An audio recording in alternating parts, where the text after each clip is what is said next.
మొదటి ప్రశ్నకు సమాధానం లేదండి. ప్రస్తుతం ఉచిత గ్యాస్ సిలిండర్లను రాష్ట్ర ప్రభుత్వం అందించడం లేదు. అయితే 2016 నుంచి 24 వరకు ప్రధాన్ మంత్రి ఉజ్వల యోజన పథకం కింద కొంతమంది లబ్ధిదారులకి ఈ ప్రయోజనం చేకూరుతున్నది. రెండో ప్రశ్నకు సమాధానం, కేంద్ర ప్రభుత్వం పిఎంయువై పథకం కింద 9,65,361 మంది లబ్ధిదారులకి మొదట ఉచిత ఎల్పిజి సిలిండర్తో పాటు ఉచిత ఎల్పిజి కనెక్షన్ కూడా మన రాష్ట్రంలో ఇవ్వడం అవుతుంది. Master minds, the pride of India. Inter, MPC, BiPC, MEC, CEC చదివిన విద్యార్థులకు సిఏ మరియు సిఎంఏ ఫౌండేషన్ కొరకు నూతన బ్యాచెస్ ప్రారంభం.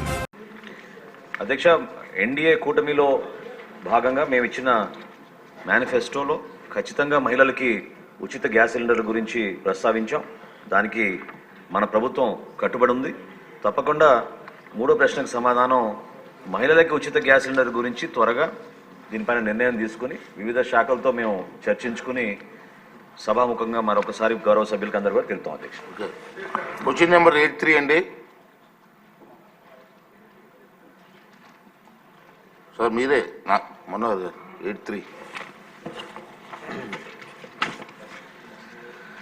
థ్యాంక్ యూ అధ్యక్ష. నిన్న గౌరవ ముఖ్యమంత్రి గారు గవర్నర్ గారి ప్రసంగంలో రాష్ట్రంలో ఉన్న ఆర్థిక పరిస్థితి గురించి, వెంటిలేటర్ పైన ఉన్న మన రాష్ట్ర ఆర్థిక పరిస్థితిని కేంద్ర ప్రభుత్వం నిన్న బడ్జెట్లో కొంచెం ఆక్సిజన్ ఇచ్చిన అభిప్రాయాన్ని వ్యక్తపరిచారు. ఈరోజు ఈ ప్రశ్నకి సమాధానంలో కూడా మీకు అర్థమవుతుంది. ఒక పర్ఫెక్ట్ ఎగ్జాంపుల్ ఇది, ఏ విధంగా మన రాష్ట్రాన్ని వీళ్ళు ఆర్థికంగా ఎన్ని ఇబ్బందులు పెట్టారనే దానిపైన మనం ఖచ్చితంగా ఈ ప్రశ్న ద్వారా మనం మాట్లాడుకోవచ్చండి. రైతులకి చెల్లింపుల విషయంలో బకాయిలు ఇంకా ఉన్నాయండి. మొదటి ప్రశ్నకు సమాధానం అవునండి. రెండోది, రబీ పంటలో 2023-24 కాలానికి గౌరవ సభ్యులు అడిగినట్టుగా నేను జిల్లాల వారీగా వివరాలు ఇస్తానండి. పశ్చిమ గోదావరి జిల్లా మేము ధాన్యం సేకరించింది 6,41,129 మెట్రిక్ టన్నులు. దానికి చెల్లించవలసిన నిధులు ఇంకా 424 కోట్ల రూపాయల 55 లక్షలు. అదేవిధంగా తూర్పుగోదావరి జిల్లాలో 2,28,423 మెట్రిక్ టన్నులు సేకరిస్తే ఈ రోజు వరకు కూడా ఇంకా మేము చెల్లించాల్సింది 27 కోట్ల 66 లక్షలు.